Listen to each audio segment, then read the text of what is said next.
चलते देखा आज जगन्नाथ अति प्रिय पिठा पोड़पिठा। पोड़पिठार पड़ुवा सामग्री मान मु सब रखीदे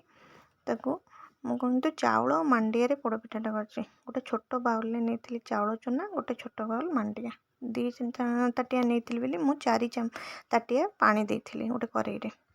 पानी जेन तातिला पर सब सामग्री को अल्प अल्प कर पकई नड़िया कोरा पानमधुरी गोलमरिच गुंड सब पकई पानी फुटबार काजू किशमिश भी पकई आपण को इच्छा पकई पारे न पकई भी पारे गोलमरिच गुंड तापर गुड़ पकई कारण पोड़पिठार गुड़ पकईले अधिक बास्ना हुए चीनी अपेक्षा गुड़ पकईले भल बास्ना हुए कि लुण पकई घी भी देती घी बास्ना भी भल हुए तापर रखि चूना को पकई घाटी कि समय घाटिला आमर जंतणी प्रस्तुत हो गला गोटे जगार मुझे किसी घी देती घी देलापर मुझे जंतणी को देकी कि समय थापी गोटे प्रेसर बसई देती प्रेसर तातिला से जगटा को रखीदे